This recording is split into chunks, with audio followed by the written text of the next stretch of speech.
It worse. You can't really say that you are in a capital city. There's a lot that is lacking and there's a lot that is not happening.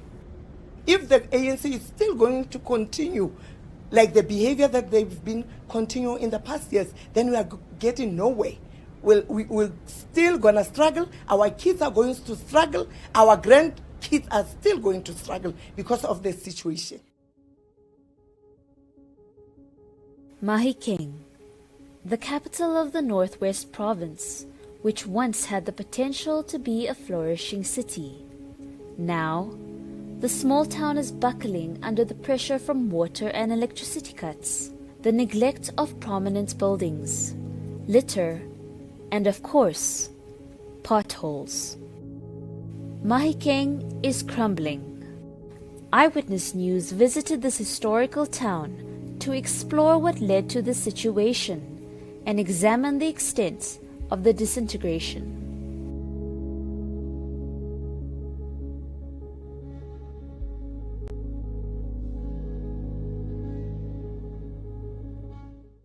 Dumelang Bakhetso. Bakhetso, I have decided to deal ka property. This is Tato Molosankwe, a social activist who's outspoken about the challenges facing Mahikeng. He's held numerous protests against the social ills in the town. Mahikeng has turned into a sad story. When ANC government took over, it found Bophuthatswana ready, having everything. They didn't even have to start from the bottom. They only had to maintain. We had everything. We had pop recording studios, one of the world class, with one of the world first class facilities. We had Mahikeng International Airport. We had Mabanas. We had Northwest Arts Council. We produced greatest artists. We had everything. Northwest University. Yeah, we had everything. ANC didn't have to do anything actually. We are supposed to be a metro today, but we are still a town. We are not even a city. When you enter Mahikeng, you don't see the capital city. You just see a poor town, miserable town, poverty. It's bad here, lawlessness, drugs, looting of buildings by comrades and tender tycoons who look after the ANC. Roads are bad, you saw for yourselves. There are so many neglected government buildings. The intention for neglecting those buildings is to sell them. They are turning them into liability. One of the neglected buildings referred to by Molosonkwe is the iconic Unibo Chapel in Mabatu suburb. Inside, we found Lumka Mbele, a resident of Mabato, with two other people scraping the floors. They are part of a group of residents trying to restore the abandoned historical buildings of Bophuthatswana. We feel so sentimental about these buildings. You know, the erstwhile government built all these assets for our children. So we are trying to restore them and to revive them, to make sure that there's something for you people when you grow up, and your children as well. We leave our legacy behind. What is the use of destroying such good and strong buildings just for the sake of it? So it's actually a very sentimental thing to me as a person, to make sure that everything goes back to normal. The state of the church itself, when we got here, it was so bad. It was so filthy. So we just got involved and cleaned it up and just made it a point that everything goes back to normal. We're using our own resources. We are generally just begging to make ends meet, to make sure that there's polish on the floor and stuff like that.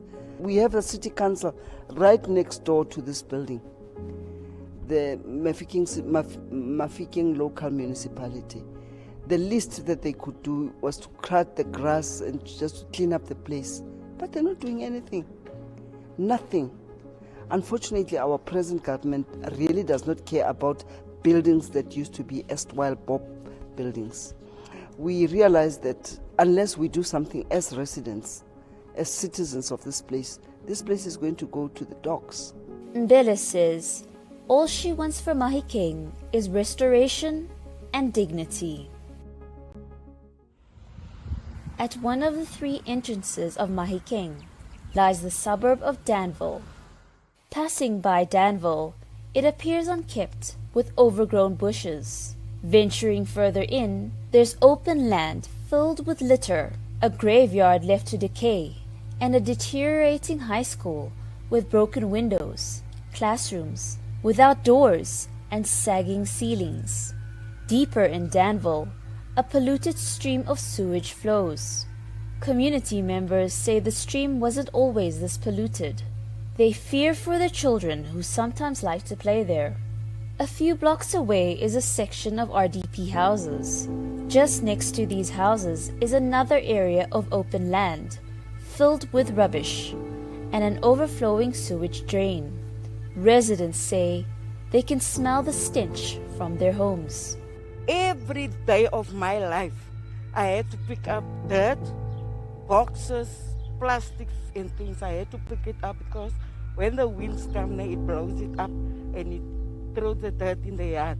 So I had to keep my place clean because of my daughter, one of my daughters. She's at school, she's asthmatic. At first, when we moved in these houses, we were staying in shacks, né? Then they built these RDP houses for us. Then we moved from the shacks into the RDP houses. But there was no dumping site here. It was clean. It was clean. There was no stink, nothing at all. We could have went to town by food without mop and everything like that. But now I said it's worse because I see what's going on. I'm blaming the ruling party. Because if the councillors talk to the people, gather them together, talk to them and tell them, listen here people, we are all human beings. We all need to be clean. We all need to be healthy. Don't put other people's life in jeopardy. All my life I was ANC. All my life I was ANC. But I see they did nothing for us. Within Mahikeng is the village of Lonely Park, situated next to the affluent estate of Leopard Park. Residents say there are no job opportunities, leaving them unemployed and in poverty, especially the youth, such as 29-year-old Otwetwe Kelaotwe. He has a degree in financial management and entered at the office of the Premier for 2 years, but he's now unemployed. To try and make ends meet, he does menial jobs, digging or collecting waste. I don't feel anything anymore. I'm just numb. It's been happening. You know, sometimes if you go through something over a long period of time, you just become numb to it. So it is what it is. So you just look and, because you even lose hope at some point, you know. You can try, we just try some small businesses, because I can tell you currently here in Lonely Park, 80% of young people here, when they wake up, they just go to the golf course. They are caddies. You know, that's what they live by. You know, you just go there, you carry a bag of golf, you go through 18 hole, and then when you get out there, you just get 180, if you're lucky 200 and something, then you come home. So that's what the majority of young people do here in Lonely Park.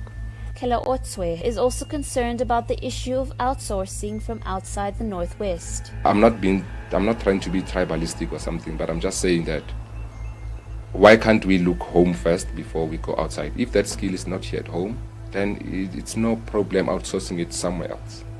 You know, so that's why actually people are leaving Mafikeng and Northwest and going to other provinces. Young people here in Mahikeng are qualified. you apply, but you will be hired based on your color of your T-shirt or your cap. You must be an ANC comrade, or you must be connected to someone. During our visit, residents across Mahikeng were without water for almost a week due to Sedibeng workers striking for unpaid wages. But the water supply issue is not a new one. Residents say it happens often and the quality of water is horrendous. You'll find that you'll have water, like today is Wednesday, then after tomorrow, then Friday, Saturday, Sunday, there won't be water. So we are struggling with water. There's no water in Longley Park. If you see the kind of water that I get from my taps this morning, I even couldn't take a bath because of the fact that the water is, you can't even use it to wash your pigs, unfortunately. Power outages are another regular occurrence across the local municipality, with residents and businesses having to endure days without electricity. Non-functioning streetlights force residents to use their own resources to light up the roads.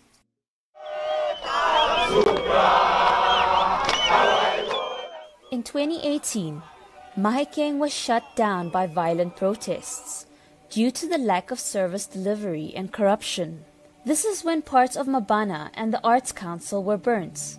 To date, the Arts Council has not recovered. The strong calls for then Northwest Premier Supra Mahupelo to step down spread to other towns, forcing President Cyril Ramaphosa to intervene. Thereafter, the province was placed under administration. Since then, the province has found itself engulfed in more corruption scandals, including the VBS saga. According to the Auditor General report, there is a total neglect of internal control disciplines in the Northwest Province, which has caused financial and operational collapse, as well as weakened governance process, and has resulted in a lack of accountability. Some statistics from the report on the province reveal unauthorized expenditure of 2.6 billion rand and wasteful expenditure of 422 million rand. Irregular expenditure was 4.1 billion rand. The financial health indicators revealed that the going concern uncertainty was 50%, and the Eskom and Water Board's debt was just over 1 billion rand in arrears.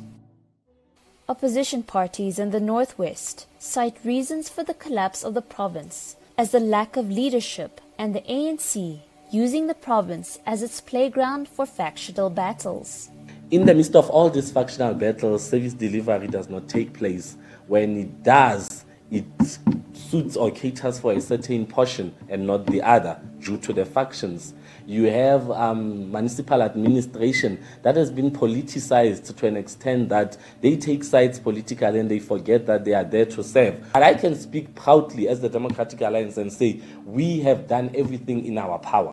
Unfortunately, the system of democracy is created in a way that the majority party will always have more power. You get into the house, you are going to pass a budget. They even pass budgets that are unfunded in municipalities using the majority. What is it that you can do? You can make the noise and make all the noise, then they take everything to voting. When they vote, it goes their way. You write to the MEC. The MEC happens to be the MEC of the ruling party. So it goes, it's like the referee and the player within one cycle. Immediately after the ANC government took over, everything started dilapidating. We need a new government. We need an alternative, and that is exactly what the people of Mahikeng are saying. There is a vacuum of leadership. There is no leadership at all here.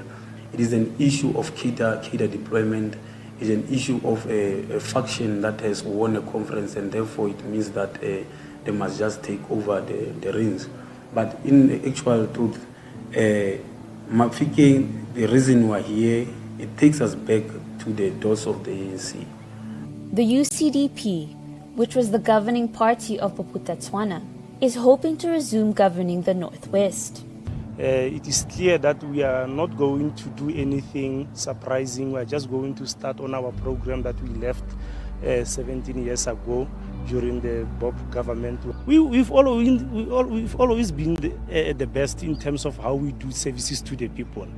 The ANC in the Northwest conceded that it hasn't always run things perfectly in the province, but it's confident that as a result of its renewal process, it will do better and make changes.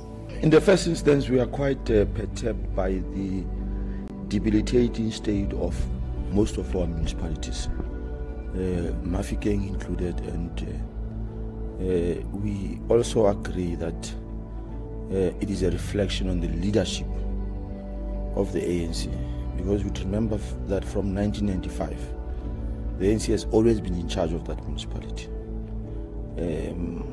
So there's been mistakes and errors made under our watch, and as part of ANC's renewal, we want to do better. We have to do better by our people. The party also feels that it's unfair to compare the current state of the region with the Bophuthatswana era. When every society is facing challenges, there's always going to be that reflection of the past.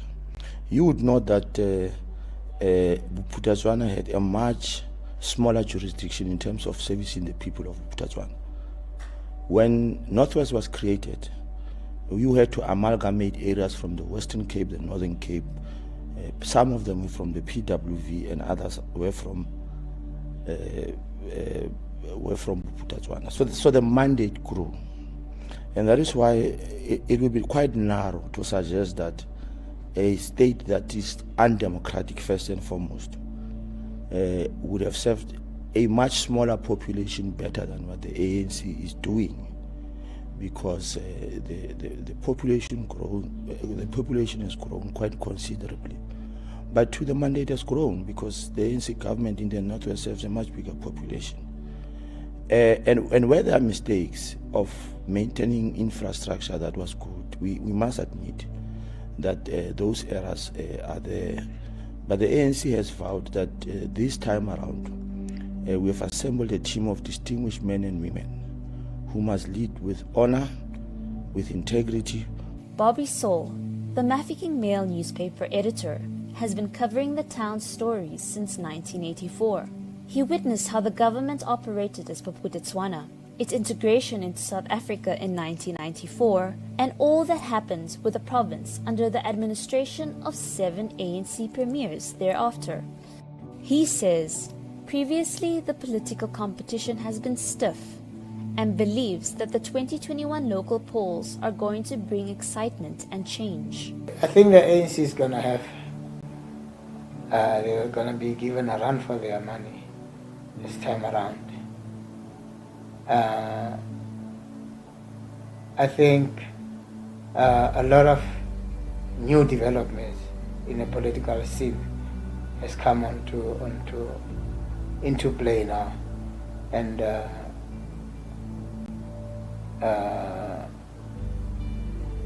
especially with why we're going to have a lot of independent candidates. The opposition has realized that, in fact, we can beat the ANC by forming coalitions. That's how I see the politics, the current polls playing out. People have to, whether you follow one person or 3 people or group of politicians or a political party, but taking their vote away from the ANC is what people have in mind, so to speak.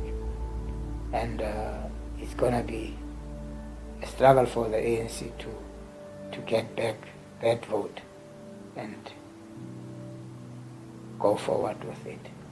The governing ANC say it's confident that it will be victorious in all its municipalities. But with the rise of smaller parties and independent candidates, in conjunction with the level of anger and discontent within communities, this could prove a significant challenge for the ANC.